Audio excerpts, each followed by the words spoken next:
Some investing services claim that regular tax loss harvesting can improve after-tax returns by up to 1.8% per year. We've long said that tax loss harvesting is the most compelling reason to use a robo-advisor. Tax loss harvesting can lower your tax bill and boost your after-tax returns with no extra effort on your part. And it's a task perfectly suited to software.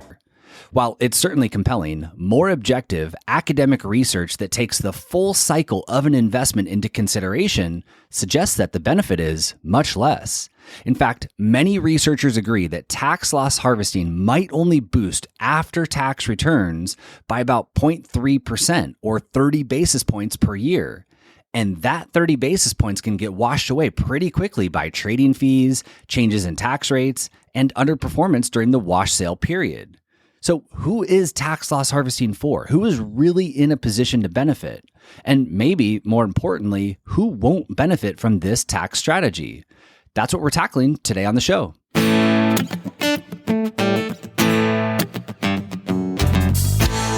Welcome to the Stay Wealthy Podcast. I'm your host, Taylor Schulte, and today I'm continuing with our series on tax loss harvesting. Here in part 2, I'm sharing who should consider tax loss harvesting, who should stay away from it, and the top 3 things that can increase the value of this tax strategy. I'm also sharing situations where tax loss harvesting can backfire and do more harm than good. To grab the links and resources mentioned today, just head over to youstaywealthy.com/166. To answer who can benefit from tax loss harvesting, let's just quickly revisit one of the problems with this strategy, a problem that I referenced in last week's episode that causes a lot of investors to pause and wonder if the juice is really worth the squeeze here. And to do this, let's use a simple example to help illustrate, because as you've likely figured out, these things get complicated pretty quickly here. So let's just say I buy an S&P 500 fund for $100,000. I take $100,000 and I invest it into a plain vanilla S&P 500 mutual fund. The U.S. stock market hits a few bumps in the road, and 1 year later, my investment has dropped by 10%. It's now worth $90,000. Since my current long-term capital gains tax rate is 20%, by harvesting this $10,000 loss, I just essentially captured a current tax savings of $2,000. However, it's important to highlight here that the cost basis of my Russell 1000 fund is now $90,000. In other words, my cost basis has been reduced from my original $100,000 investment by $10,000, the exact amount of the loss that I just harvested. And here's why this is important to highlight. If we continue with my example here, after the wash sale period ends, I swap back into my S&P 500 fund, and 1 year later, the U.S. stock market has rebounded and my $90,000 has increased back to $100,000. I'm happy that I'm back to even again, and I now realize that I don't really have the stomach for this investing thing, so I sell it and I cash out. Take note of what just happened here. After harvesting $10,000 of losses and navigating the wash sale period, my investment rebounded by the same $10,000. I sold it, and I realized a $10,000 capital gain. Assuming my tax rate's unchanged and I'm still at that 20% rate, I now have a $2,000 long-term capital gains tax bill to pay. So put all this together, i.e. consider the full cycle of my investment. And at the end of the day, my tax savings from tax loss harvesting was a whopping $0. That $2,000 in tax savings I captured from selling my original S&P 500 fund at a loss, well, it was just offset by a $2,000 tax bill on the money I made on it 1 year later. And this example might remind you of something that I said last week as well, which was that if there's any benefit to doing tax loss harvesting, it's from deferring the taxes that you owe, not avoiding them. Let's dissect this a little bit more here. So in my example, where I sold my S&P 500 fund at a $10,000 loss, I was technically able to use my $2,000 in tax savings from harvesting that loss to invest it and grow it. In Michael Kitces' research, he refers to this as a temporary loan from the government, which I think is a good way to put it. If I invest my temporary loan of $2,000 and that loan, that $2,000 grows to $2,200, a 10% increase, well, I've just benefited from tax loss harvesting. But $2,000 is only a small percentage of my total $90,000 investment. So if you do the math, the actual benefit in this example is only 0.22% per year, or 22 basis points, quite a bit less than the 1.8% that some services are suggesting. However, there are three additional things that can really turn that extra 22 basis points into something more meaningful. One, compounding growth. Two, the size of losses and gains.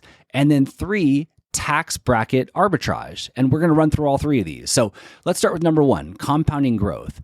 All of us here in the Stay Wealthy community are smart, long-term investors. And remember, even if you're retired, you still have 20, 30, 40 plus years to invest. So that means that you too are a long-term investor. And I mentioned long-term investing because that $200 benefit, or 22 basis points, that I captured from selling my S&P 500 fund at a loss, that benefit will likely continue to grow and compound for years or even decades. In my example, I said that I sold my investment after 1 year and I realized the gains. And I did that to keep it simple and bring to the surface the core benefit of tax loss harvesting, the deferred taxes, or the temporary loan that you can use to invest before you have to pay it back. But again, most of us are long-term investors and we aren't looking to turn around and sell after 1 year. So in reality, it's not just the original $200 that I made by investing my temporary loan for that 1 year. It's what that $200 might turn into by year 10 or 20 and beyond. It's the compounding growth potential. In this example, to really calculate the long-term benefit of tax loss harvesting, we have to compare the internal rate of return of two scenarios over a long time period. Scenario one, where we harvest the losses and navigate the wash sale rule to keep our money invested, and scenario two, where we don't do anything, we don't harvest any losses, and we simply hold on to our existing investment. Measuring a 30-year time period, the research that I'll link to in the show notes shows that the excess return provided by tax loss harvesting relative to doing nothing and just holding on to my existing investment, the excess return begins to slow down and eventually decline once my $90,000 investment crosses the original $100,000 that I started with. However, as you might be thinking, the end result depends on a number of other assumptions and variables, including the underlying investments that we're dealing with and their future performance. This leads to the second thing that can improve the benefits of tax loss harvesting, which is the size of losses and size of gains. So in short, the long-term benefit of tax loss harvesting is typically greater if we can immediately harvest sizable losses from a poor performing investment. For example, immediately harvesting losses after a sharp 30% decline is more beneficial than immediately harvesting after a 10% or a 20% decline. A larger decline harvested immediately gives us a larger temporary loan that we can then use to grow and invest and compound over multiple years or even multiple decades. And the higher those future returns are, the more of a benefit there is to tax loss harvesting. If I said this another way, small investment declines and lower future returns will eat into the value of tax loss harvesting when measured over a long period of time. Lastly, similar to the size of losses and the size of gains, the higher our tax bracket is, the more we can benefit, which leads us to the third thing that can boost the benefits of tax loss harvesting. And that is this thing called tax bracket arbitrage. You see, it's one thing to crunch hypothetical numbers and assume our tax rates will stay the same over a 30-year time period. In fact, it makes the math a bit easier when we do that. But that doesn't typically align with reality. Changes to our income each year or changes in the tax code can change our tax rate. And when our tax rates change between the date we harvest losses and the date we ultimately realize gains and pay back that temporary loan, we create something called tax bracket arbitrage. For example, if my long-term capital gains tax rate was 20% when I sold and harvested my S&P 500 fund losses, and then I find myself in the 15% bracket in the future, 5-10 years from now, when I finally go to sell and realize my future future capital gains, I've just benefited from tax bracket arbitrage. I was in the 20% bracket when I harvested losses, and now I'm in the 15% bracket when I go to realize gains. And tax rate arbitrage or tax bracket arbitrage is typically more beneficial than the tax deferral benefits that we spoke about earlier. It typically moves the needle more than investing and growing that sometimes small temporary loan, especially if we happen to be in the highest tax bracket and we have an opportunity to use harvested short-term losses to offset very expensive short-term gains that are taxed at ordinary income tax rates. But there's another group that can benefit from tax bracket arbitrage even more so than the highest earners. And those are people that plan to hold their investment until death or donate it to charity at some point in the future. In both of these scenarios, the investor is essentially guaranteeing that the future tax rate on any increased gains from tax loss harvesting will be 0%. The cost basis will either be stepped up at death for their heirs to liquidate, or the nonprofit receiving it will be able to sell the security without tax consequences due to their 501c3 status. The investor won't necessarily benefit from this multi-year or multi-decade tax loss harvesting strategy, but the benefits of it and the benefits of tax bracket arbitrage will certainly be maximized for legacy planning purposes. To recap where we're at so far, tax loss harvesting can potentially improve after-tax returns by up to 0.3% per year, or 30 basis points. But that benefit can be improved even further by three things: compounding growth, the size of losses and size of gains, and then finally tax bracket arbitrage. In other words, those who can likely benefit the most from tax loss harvesting are high earners with a long time horizon who get an opportunity to immediately harvest a large capital loss and then experience sizable future gains, and to top it off, get to realize those gains during a time when they're in a lower tax bracket. As you might be thinking, many of those variables are either unknown or outside of our control, so it's not always easy to predict today if the benefits of daily or frequent tax loss harvesting will be worth it in the future. For example, tax bracket arbitrage sounds great when it works for us in our favor, but it can easily go the other way too. Let's say my current income puts me at the 15% long-term capital gains tax rate. I read a random article that gets me excited about tax loss harvesting. I decide it's a no-brainer, and I go on to harvest $25,000 of losses every year for the next 5 years.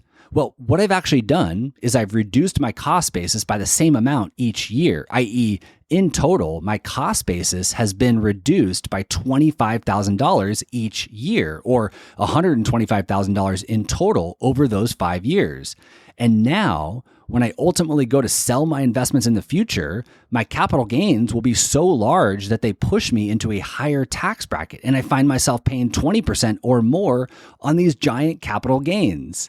So to summarize, I harvested losses at the 15% rate, and then I got stuck paying 20% on my future realized gains, which could have very well eroded all of the value derived from tax loss harvesting to begin with.